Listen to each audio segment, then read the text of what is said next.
ഇതേ ആൾക്കാരൊന്നും ഇല്ലയോ?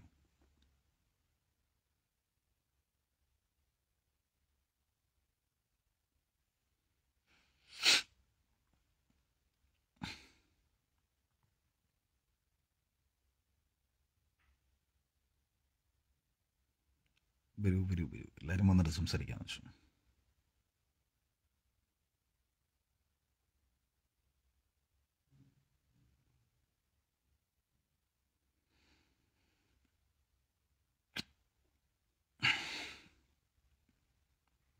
Hi hi.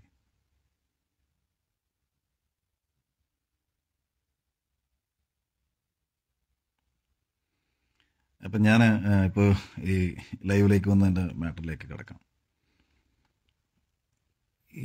ഞാൻ ബിഗ് ബോസ് ഹൗസിനകത്തേക്ക് പോകുന്നത് ഒരു PR-നെയും അല്ലെന്നുണ്ടെങ്കിൽ ഒരു രീതിയിലും ആരെയും ഒരു യൂട്യൂബേഴ്സിനെ പോലും നമുക്ക് വേണ്ടിയിട്ട് എന്തെങ്കിലും ചെയ്യണമെന്നൊന്നും പറഞ്ഞിട്ടല്ല.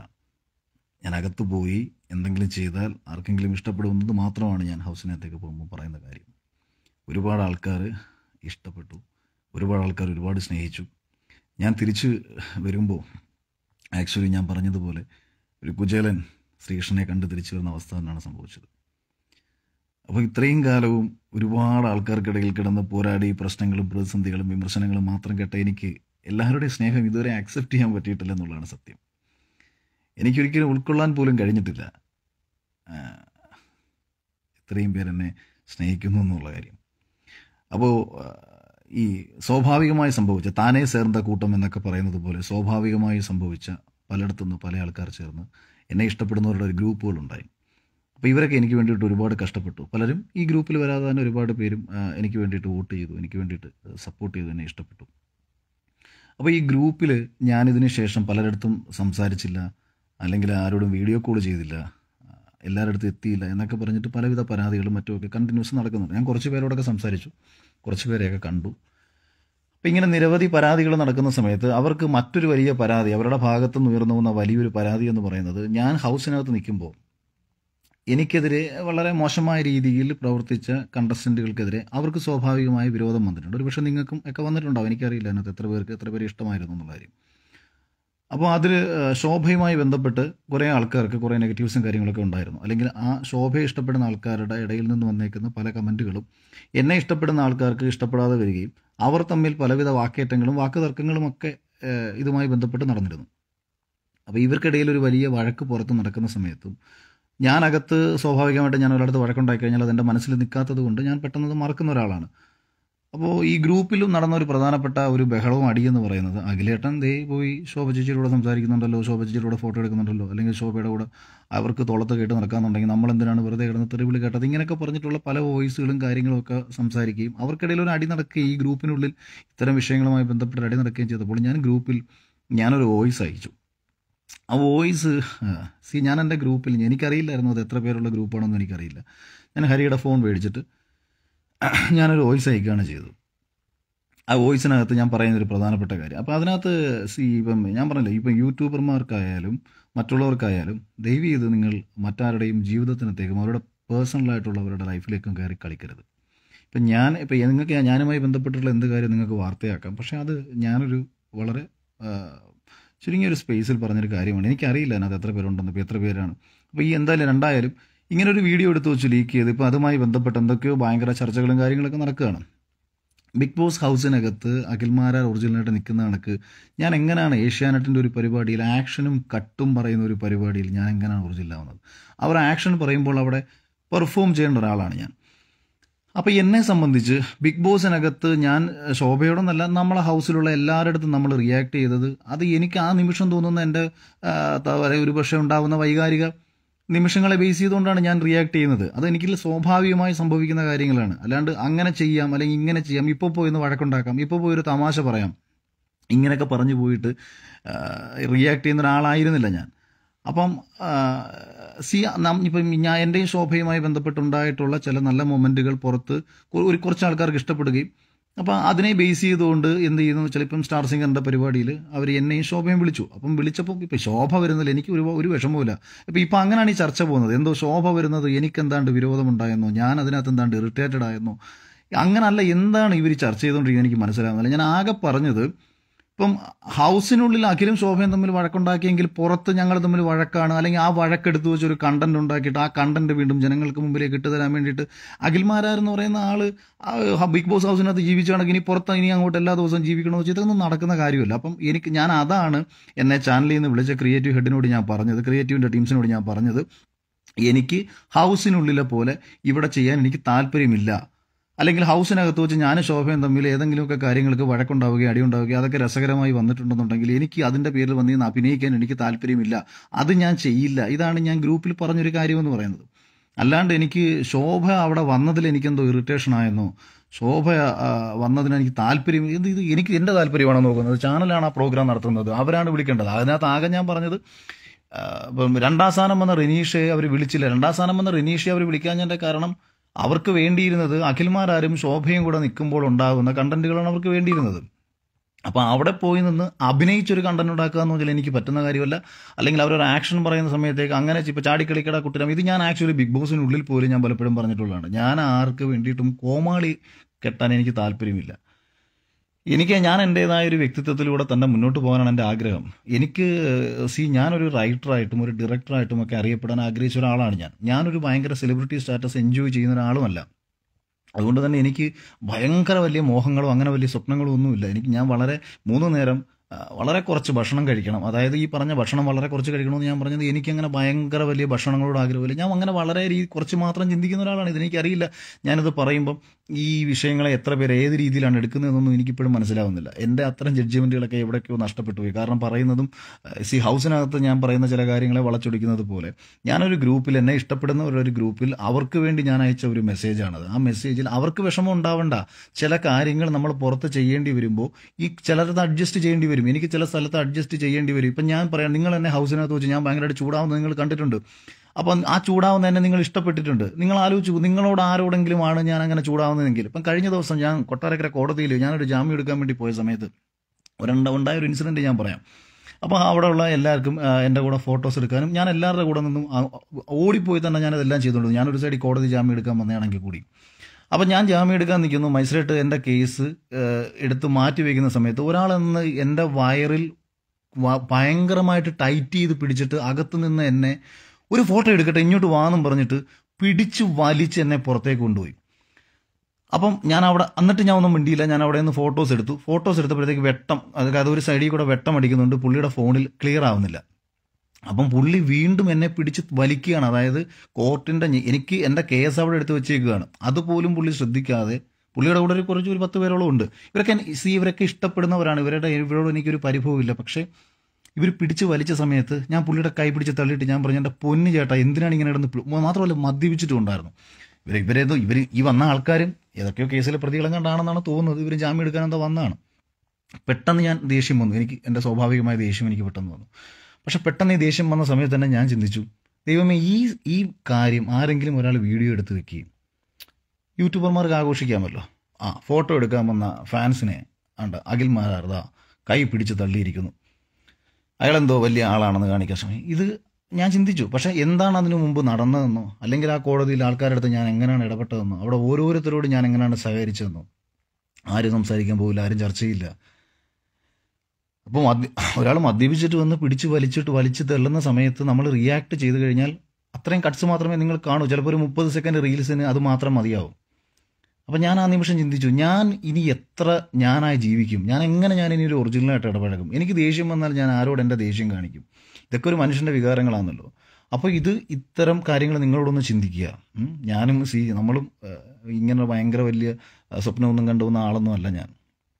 ഇപ്പം നമ്മളെ കുറേ ആൾക്കാർ ഇഷ്ടപ്പെടുന്നു എന്ന് കരുതി അതെന്തോ വലിയ മഹത്തരമാണെന്നോ അതുകൊണ്ട് ഞാനെല്ലാം നേടിയെന്നൊന്നും ചിന്തിക്കുന്ന ആളൊന്നുമല്ല. ഞാൻ എൻ്റേതായ സാധാരണ ലൈഫിലേക്ക് പോകുന്നു. പിന്നെ നമുക്കെല്ലാവർക്കും ചിലപ്പോൾ ദൈവം എല്ലാവർക്കും ഇങ്ങനെ ഒരു ഭാഗ്യം കൊടുക്കണമെന്നില്ല. അപ്പോൾ ഇങ്ങനൊരു ഭാഗ്യം നമുക്ക് തരുമ്പോൾ ഈ ഒരു അവസരത്തെ, ഈ കിട്ടിയ ഒരു ഭാഗ്യത്തെ ലൈഫിൽ പ്രയോജനപ്പെടുന്ന രീതിയിൽ മുന്നോട്ട് കൊണ്ടുപോകാൻ വേണ്ടി മാത്രം ചില തീരുമാനങ്ങളെടുത്ത് വളരെ ഒതുങ്ങി ജീവിക്കുന്ന ഒരാളാണ് ഞാൻ. എൻ്റെ വോയിസിനകത്തും പറഞ്ഞൊരു കാര്യമുണ്ട്. ഞാൻ ഇത്രയും ദിവസമായിട്ട് ഇപ്പോൾ ഏതാണ്ട് 16 ദിവസമായി ഞാൻ വന്നിട്ട്. രണ്ട് ദിവസമാണ് ഞാൻ എൻ്റെ ഫാമിലിയോട് കൂടെ നിന്നത്. ആക്ച്വലി എനിക്ക് വീട്ടിലെല്ലാവരും വരുന്നുണ്ട്, ഒരുപാട് ആൾക്കാർ പല സ്ഥലങ്ങളിൽ നിന്ന് കാണാൻ വരുന്നുണ്ട്. പലർക്ക് ഞാനത് ആ വോയിസിൽ പറഞ്ഞൊരു കാര്യമുണ്ട്. ഇപ്പം ഞാൻ സ്ഥലത്തിൻ്റെ പേര് പറയുന്നില്ല, ഒരു സ്ഥലത്ത് അവിടുത്തെ കുടിവെള്ള പദ്ധതി ഞാൻ ശരിയാക്കി കൊടുക്കണമെന്ന് പറഞ്ഞിട്ട് ഒരാൾക്കാർ എന്നെ ബന്ധപ്പെട്ടു. പിന്നെ ഒരുപാട് അടുത്ത് സാമ്പത്തിക സഹായങ്ങൾ ചെയ്യണമെന്ന് പറഞ്ഞ് പലരും എന്നെ ബന്ധപ്പെട്ടു. ഒരു ലോട്ടറി അടിക്കുമ്പോൾ സ്വാഭാവികമായിട്ടും ഉണ്ടാകുന്ന ആൾക്കാരുടെ ഒരു ബുദ്ധിമുട്ടുണ്ടല്ലോ. എനിക്ക് സഹായിക്കാൻ ഭയങ്കര സന്തോഷമാണ്. എൻ്റെ കയ്യിൽ പൈസ ഉണ്ടെന്നുണ്ടെങ്കിൽ തീർച്ചയായിട്ടും അത് അർഹതപ്പെട്ടവരൊക്കെ കൊടുക്കാൻ സന്തോഷമാണ്. പക്ഷെ നിങ്ങളൊരു യാഥാർത്ഥ്യം മനസ്സിലാക്കണം. എനിക്ക് ഇതുവരെ എൻ്റെ ലൈഫിൽ 1 സെൻറ്റ് ഭൂമി എനിക്കില്ല. ഞാനൊരു വീട് ഇതുവരെ വെച്ചിട്ടില്ല. അത് നിങ്ങൾ കൃത്യമായിട്ട് അന്വേഷിച്ചോളൂ. ഞാൻ 2017 ഒരു കാർഷിക വായ്പ, ഞാൻ നിങ്ങളോട് ഹൗസിൽ വെച്ച് പറഞ്ഞൊരു കഥയുണ്ട്. എനിക്ക് ഷെയർ മാർക്കറ്റിൽ ഒരു ലോസ് വന്നെന്നുള്ള കാര്യം. അതെൻ്റെ കൂട്ടുകാരൻ്റെ നിന്ന് വിളിച്ച കടമായിരുന്നു. ആ കടം വീട്ടാൻ വേണ്ടിയിട്ട് ഞാനൊരു 3 ലക്ഷം രൂപ അന്ന് 2.5 ലക്ഷം രൂപ അന്ന് കാനറ ബാങ്കിൽ നിന്ന് വായ്പ എടുത്തു. അത് ഞാൻ അടച്ചിട്ടില്ല, 1 രൂപ പോലും ഞാൻ അടച്ചിട്ടില്ല. അപ്പം കാരണം എൻ്റെ വിചാരം എന്താ, മാസം അന്ന് 4% കാർഷിക വായ്പ ആയതുകൊണ്ട് 4% പലിശ അടച്ചാൽ മതി, 10,000 രൂപ എനിക്കൊരു വർഷം അടച്ചാൽ മതി.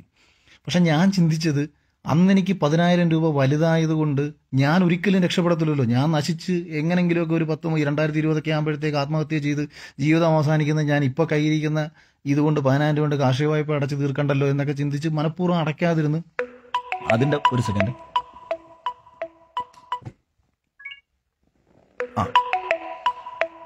അപ്പം അങ്ങനെ അതിൻ്റെ ഭാഗമായിട്ട് ആ കാർഷിക വായ്പ കിടന്ന് അത് ആക്ച്വലി ഒരു ജപ്തിയുടെ വക്കീലാണ്. ഇപ്പം എൻ്റെ അമ്മയുടെ പേരിലുള്ള ഒരു 5 സെൻറ്റ് ഭൂമി ഉണ്ടായിരുന്നു, ഇത് നമ്മൾ കൊണ്ട് ബാങ്കിൽ വെച്ചിട്ടുണ്ട്. അതിപ്പം ഒരു ജപ്തിയായിട്ട് കുറേ നാളായിട്ട് വരുന്നുണ്ട്. ഞാൻ വേണമെങ്കിൽ എൻ്റെ സ്ക്രീൻഷോട്ട് വേണമെങ്കിൽ ഞാൻ പോസ്റ്റ് ചെയ്ത് തരാം. അത് NPS സ്റ്റാറ്റസിൽ കിടക്കുന്നതും 2017 6 വർഷമോ ഇത്രയും നാളായിട്ട് അടയ്ക്കുന്നില്ലല്ലോ. അത് അടച്ചിട്ടില്ല. അതിപ്പോൾ 5 ലക്ഷം രൂപയ്ക്ക് മുകളിൽ അടയ്ക്കാനുണ്ട്. പിന്നെ ഞാൻ ഇതിനകത്തേക്ക് വന്ന സമയത്ത് എനിക്ക് വേണ്ടിയിട്ട് പുറത്ത് എൻ്റെ സുഹൃത്തുക്കൾ ഒരുപാട് പൈസ ചിലവാക്കിയിട്ടുണ്ട്. പലർക്കും സഹായിച്ച പലർക്കും അവർ പൈസ കൊടുത്തിട്ടുണ്ട്. ഇങ്ങനെ സാമ്പത്തികമായിട്ട് ഒരുപാട് കാര്യങ്ങളുണ്ട്. അറ്റ്ലീസ്റ്റ് നമുക്ക് ഒരുപാടൊന്നുമില്ല. ഞാൻ ആകെ ചെയ്യുന്ന, ഇപ്പം ഞാനൊരു വണ്ടി എനിക്കുണ്ട്. ഈ വണ്ടി പ്രവീൺ എന്ന് പറയുന്ന എൻ്റെ സുഹൃത്തിൻ്റെ പേരിൽ ലോൺ എടുത്ത വണ്ടിയാണ്. അവനാണ് 15 ലക്ഷം രൂപ ലോൺ ഇട്ട് എനിക്ക് ആ വണ്ടി എടുത്ത് തന്നത്. ഞാൻ കിട്ടുന്ന പൈസ എടുത്ത് മാസം അടച്ചു പോകുന്നു എന്നൊക്കെ ഉള്ളൂ. അപ്പോൾ ഇത് കണക്ക് സിംപ്ലി ഞാൻ ലൈഫ് ഭയങ്കര ആർഭാടമായിട്ടും ഭയങ്കര പോഷായിട്ടും ഒക്കെ ജീവിക്കാൻ ആഗ്രഹിക്കുന്ന ഒരാളാണ്. അത് പണ്ടേ എൻ്റെ ഒരു നേച്ചർ അങ്ങനെ തന്നെയാണ്. ഞാൻ അങ്ങനെയൊക്കെ തന്നെയാണ് ജീവിക്കുന്നത്. നല്ല വസ്ത്രങ്ങൾ വാങ്ങുക, നല്ല ചെരുപ്പ് ധരിക്കുക, അല്ലെങ്കിൽ നല്ല വാഹനങ്ങളിൽ സഞ്ചരിക്കുക, ഇതൊക്കെ എൻ്റെ ആഗ്രഹങ്ങളായിരുന്നു. അപ്പോൾ ഉള്ള രീതിയിൽ നമ്മൾ അങ്ങനെയൊക്കെ സഞ്ചരിച്ചു പോയ ഒരാളാണ്. അപ്പോൾ എനിക്കും ആഗ്രഹങ്ങളുണ്ട്. എനിക്ക് 2 പെൺകുട്ടികളുണ്ട്, അവരുടെ വളർച്ചയുണ്ട്, അവരുടെ പഠിത്തമുണ്ട്. ഇതൊക്കെ ഞാൻ പറഞ്ഞത് ഇപ്പോൾ ആരെങ്കിലുമൊക്കെ പറയും, അതുകൊണ്ട് സഹായം ചോദിച്ചു വന്നിറങ്ങി. അതിനുവേണ്ടി എനിക്ക് വളരെ ചെറിയ പൈസ മാത്രമാണ് ബിഗ് ബോസിലേക്ക് പോകുമ്പോൾ അവരെനിക്ക് ശമ്പളമായി തന്നത്. അതിനെക്കുറിച്ചൊന്നും ഞാൻ ചോദിച്ചിട്ടില്ല. അതേപോലെ ഇപ്പം ഈ പറഞ്ഞ ക്യാഷ് പ്രൈസ് കിട്ടിയാലും ഇന്നത് കൊച്ചിയിൽ ജീവിക്കണമെന്നുണ്ടെങ്കിൽ എനിക്കൊരു മാസം എത്ര രൂപ ചിലവ് വരും ഇപ്പോഴത്തെ സാഹചര്യത്തിൽ. അപ്പോൾ ഇതൊക്കെ അതിനു വേണ്ടിയുള്ള ഭയങ്കര പൈസയോ കാര്യങ്ങളോ വരുന്ന ആളെയല്ല. എങ്കിൽ പോലും നമ്മൾ പങ്കെടുക്കുന്ന പരിപാടിയിൽ ആരെങ്കിലുമൊക്കെ സഹായിക്കണമെന്നുണ്ടെങ്കിൽ ഞാൻ ഇപ്പോഴും സഹായിക്കുന്നുണ്ട്. ഇപ്പോഴും കയ്യിലുള്ള പൈസ എടുത്തിട്ട് ഇപ്പോൾ 15,000 രൂപ അക്കൗണ്ടിൽ കിടന്നപ്പോഴും 10,000 രൂപ ഈ അടുത്ത സമയത്ത് ഒരാൾ ചോദിച്ചപ്പോൾ ഞാൻ കൊടുത്ത ആളാണ് ഞാൻ. അപ്പോൾ ഇതൊക്കെയാണ് ഇതിന്. പിന്നെ അഖിൽമാരാർക്ക് ഇതാണ്ട് കുറച്ച് ശ്രദ്ധ കിട്ടി, ഇനിയിപ്പോൾ ഇതിനകത്ത് വേണ്ടിയിട്ട് കുറച്ച് പേർക്ക് നെഗറ്റീവ് ആക്കി കളയാം. അയാളെ ഇപ്പം ഒരുത്തും വിചാരിച്ചാലും ഞാൻ തകരില്ല, അത് റിയാലിറ്റിയാണ്. കാരണം ഞാൻ പറഞ്ഞില്ല, ഞാൻ കിടക്കുന്ന സ്റ്റാർ ഹോട്ടലിലാണെങ്കിൽ എനിക്ക് ഹാപ്പിയാണ്. ഞാൻ ഇവിടെ പോയി ഈ കൊച്ചിയിൽ ആ മഴയത്ത് വെളിയിൽ പോയി കിടന്നാലും ഞാൻ നല്ല സുഖമായിട്ട് കിടന്നുറങ്ങും. അതുകൊണ്ട് ഇതൊന്നും എന്നെ സംബന്ധിച്ച് ഒരാൾക്കും എന്നെ ഒരു രീതിയിലും ഒരു കുന്തവും പറഞ്ഞ് തകർക്കാൻ പറ്റില്ല എന്നത് ഒരു റിയാലിറ്റിയാണ്. നിങ്ങൾക്ക് ഏറെക്കുറെ ഹൗസിൽ മനസ്സിലായും കാണും. അപ്പം ഞാൻ ഈ പറഞ്ഞത്, ഈ വോയിസിൻ്റെ പേരിൽ ദയവ് ചെയ്ത് അനാവശ്യമായ ചർച്ചകളിലേക്ക് പോകരുത്. എനിക്ക് സമാധാനമായിട്ടൊരു കഥ എഴുതാനുള്ള സമയം തരിക, സമാധാനമായിട്ട് മുന്നോട്ടുള്ള കാര്യങ്ങളിലേക്ക് സഞ്ചരിക്കാനുള്ള സമയം തരിക. ഇഷ്ടപ്പെട്ടവരുടെ അടുത്തേക്കും ആരെ എവിടെ വെച്ച് കണ്ടാലും ഞാൻ അങ്ങോട്ട് ഓടിപ്പോയി കണ്ട് സംസാരിക്കുന്ന ഒരാളാണ് ഞാൻ. ഇഷ്ടപ്പെടുന്നില്ല. പക്ഷേ അതേസമയം തന്നെ ഞാൻ കുറച്ച് പ്രൈവസി ആഗ്രഹിക്കുന്ന ഒരാളാണ്.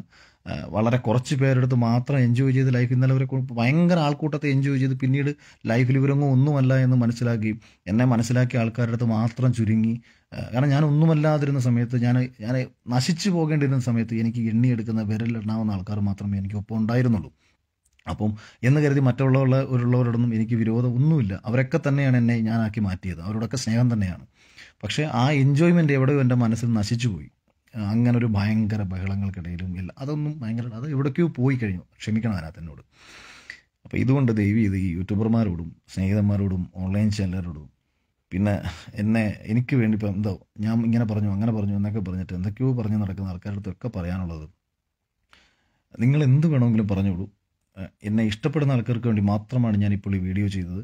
ഇപ്പോൾ ഈ പ്രചരിക്കുന്ന വോയിസ് ക്ലിപ്പിൽ പറയുന്നത് ഒരു രീതിയിലുള്ള നെഗറ്റീവ്സും കാര്യങ്ങളും ഒന്നും ആക്ച്വലി ഞാൻ ഉദ്ദേശിച്ചിട്ടില്ല. ആകെ ഞാൻ പറഞ്ഞത് ഹൗസിനുള്ളിലെ അഖിലും ഹൗസിനുള്ളിലെ ശോഭയും അതേ കണക്ക് പുറത്ത് ചെയ്യണമെന്ന് പറഞ്ഞ് കണ്ടന്റുകളുമായിട്ട് ആഗ്രഹിച്ച ആൾക്കാർ വന്നാൽ ഞാൻ ചെയ്യില്ല എന്നാണ് പറഞ്ഞത്.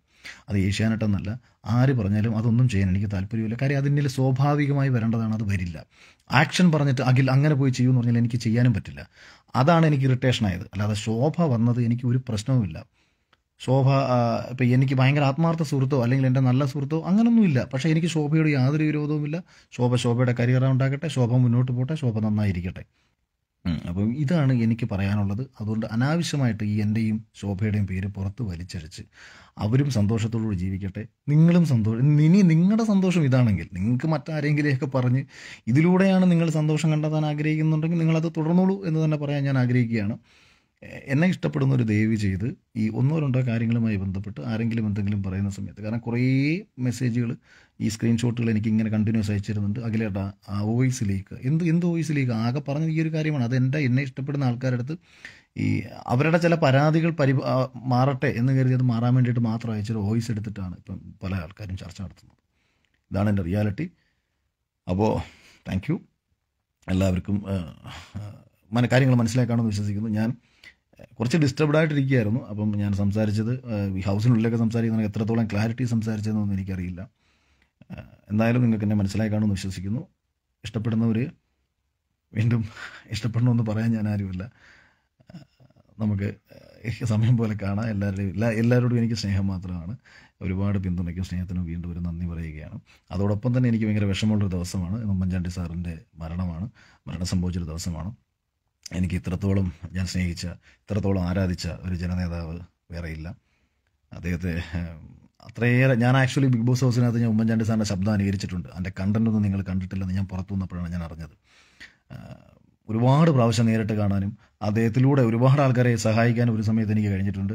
ഞാനത് ഈ പടി ഇറങ്ങിപ്പോയ മുഖ്യമന്ത്രിയായ ഉമ്മൻചാണ്ടി സാറിനെ പിടിച്ചു നിർത്തി, സാറേ പോലെ എന്ന് പറഞ്ഞ് ഞാൻ ഓടി വന്ന് പിടിച്ചു നിർത്തി, ഇതൊന്ന് ഉൾപ്പെടണേ പോലെ പാസ്സാക്കി തരണേ എന്നൊക്കെ പറഞ്ഞ് ഈ 10,000 രൂപ 15,000 20,000 രൂപയ്ക്ക് അന്ന് കുറേ ആൾക്കാർക്ക് നേരിട്ട് മുഖ്യമന്ത്രിയുടെ സഹായങ്ങളൊക്കെ ഉള്ള സമയത്ത് ഒരു പരിഭവമില്ലാതെ ചെയ്തു തന്നിരുന്ന, ജനങ്ങൾക്കിടയിൽ ഭയങ്കര ശുദ്ധനായി ജീവിച്ച ഒരു മനുഷ്യൻ്റെ വിയോഗ ദിവസം കൂടിയാണെന്ന് അതുകൂടി ഞാൻ ഈ ഒരു അവസരത്തിൽ അദ്ദേഹത്തെ ഓർമ്മിക്കുകയാണ്. കേരളത്തിലെ മലയാളികൾക്കൊരു തീരാ നഷ്ടമാണ് അദ്ദേഹത്തിൻ്റെ വിയോഗം, പ്രത്യേകിച്ച് പുതുപ്പള്ളി നിവാസികൾക്കും കോട്ടയം നിവാസികൾക്കും ഒക്കെ തന്നെ. അപ്പം അതുകൂടി പറഞ്ഞുകൊണ്ട് അദ്ദേഹത്തോടുള്ള ഒരു അനുശോചനം കൂടി ഞാൻ രേഖപ്പെടുത്തിക്കൊണ്ട് ഇത് തൊട്ടുമുമ്പ് പറഞ്ഞ കാര്യങ്ങളോട് പറഞ്ഞുകൊണ്ട് അവസാനിപ്പിക്കുകയാണ്. 1000 സ്നേഹം.